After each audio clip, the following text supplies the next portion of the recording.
Good morning mga ka-idolo, welcome back Hensloop TV. At ito tayo nagbabalik kasi may update tayo dito sa loop natin mga ka-idolo. May bago tayong papisa. Gusto nyo sumama? Tara!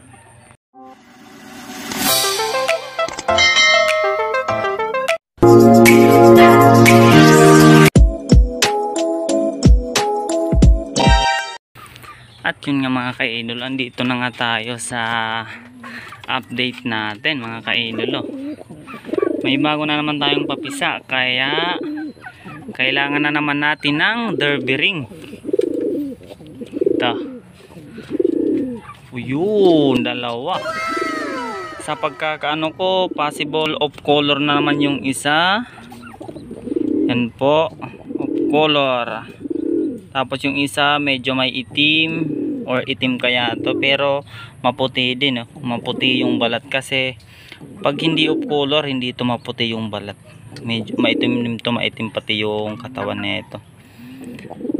Dito na naman tayo, may suksukan na naman tayo mga ka-idolo. Sana makahabol pa tayo nito, late breed na to sa South Derby natin. Pandagdag lang naman, may nasuksukan na tayo 5. Yung tatlo naka double banded, P50 South tapos TPC South, bali dalawa yung bawat isang inaka. Yung dalawang anak na ito yung first clutch nila, yun yung sinuksukan natin. Tapos ito second clutch mga ka-idolo, kaya susuksukan ulit natin, pero ano lang, hindi na to i-double banded kasi late na siguro. Sa isang ano na lang kasi March yung simula ng training nung isa nating South, yung P50 sa March, kaya medyo malilate na tayo nito.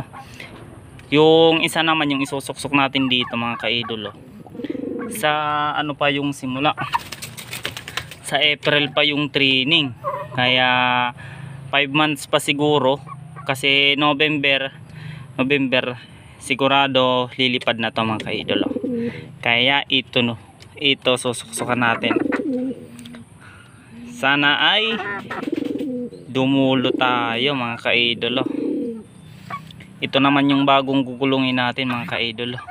At ito pala yung hen na to, inquire natin to kay sa mentor natin at isa nating magaling na fansher din dito sa team namin, kinikilala naming Boss Sheldon Eco.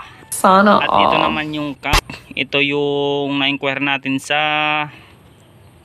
Maynila bago tayo umuwi ng summer. Ito yung dala natin, kasama to ng brown, yung na maalam, ewan ko kung bakit. Kaya suksukan natin. Sayang kasi pag hindi naka-derby, kasi mas lamang yung naka-derby ring kaysa sa hindi. Alam nyo kung bakit?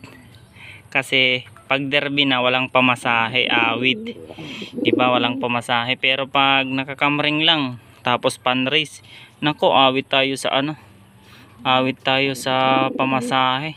Lalong pag lumalayo, nagmamahal yung pamasahe. Kaya mas mainam na i-derby natin to.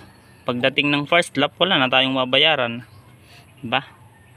Yan lang po. Ito yung pang natin, panglaban sa South. Di pa tayo nag-breed ng pang North kasi wala pang nilabas na derby ring sa North. Kung meron, baka ito yung suksok natin, pero sa South na lang tayo kasi South pa yung laro namin. Baka sa susunod mga third clutch nito or hihiwalay ko na ulit to, iba yung papares ko dito kasi yung lahi nitong kak is iniikot natin dito sa loop natin mga ka-idolo. Lahat ng babae dito na yung babaeng kalapati ko, yung pang breed ko, pinapares ko dito. Yung huling ipapares ko dito yung anak niya, ma-inbreed tayo para magamit din natin mga ka-idolo.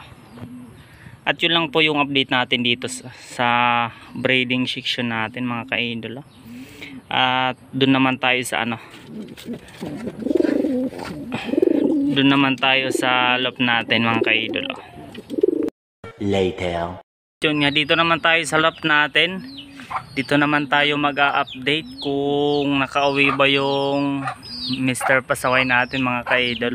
Kasi kahapon dalawa lang yung umuwi natin. Si Pula lang tsaka yung Rekta natin, yung Miss Rekta. Pangalan na lang natin Miss Rekta, hindi na Miss Native. Pero ito, umuwi naman siya. Oh, yun, oh. Umuwi naman siya, kaya gawin na lang natin tong pangalan niyang Miss Rekta. Ito mga ka-idol. Ito yung first bird natin kahapon mga ka-idol, oh. Yung pula natin. At ito naman yung sumunod, mga 30 minutes siguro yung pagitan.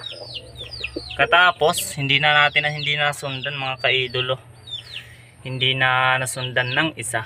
Kaya ngayon lang tayo ulit nag-update. At nung pumunta ako kanina dito sa loop, katapos ko magpakain, pero hindi pa ako nagpainom, nagpakain pa lang. Ayun, may good news tayo mga ka-idol, oh. Ay, hindi pala to. Kala ko ito na. Ito pala mga ka-idol, oh. Yun, umuwi pa yung ano natin, yung isang one lap, solo one lap. Yung maganda sa kanya kasi hindi nag-drop, oh. Kahit lang yan. Nag day 2 siya, hindi nag-drop yung pa, tingnan nyo, malinis. Pero payat na payat mga ka-idol, oh. Tapos last pag, ang hina na ng pakpak, oh. Oh, ang hina. Di ko pa nga binigyan ng tubig kasi parang pagod pa eh. Pinainom ko lang to ng pangsalubong natin. Binigyan ko ng pangsalubong pero hindi pa to pinainom ng tubig mga ka-idol. Yan nga. Ay nakaawi yung solo one lap natin mga ka-idol. At sana umuwi pa to sa final group training namin para naman maikarga natin sa one lap. Ito. Matapang pa naman. Pinakain ko pero ayaw kumain. Ang hinahanap niya ay tubig. Kaya yun, ibigyan natin to ng may inom. At yun lang po muna mga ka-idolo.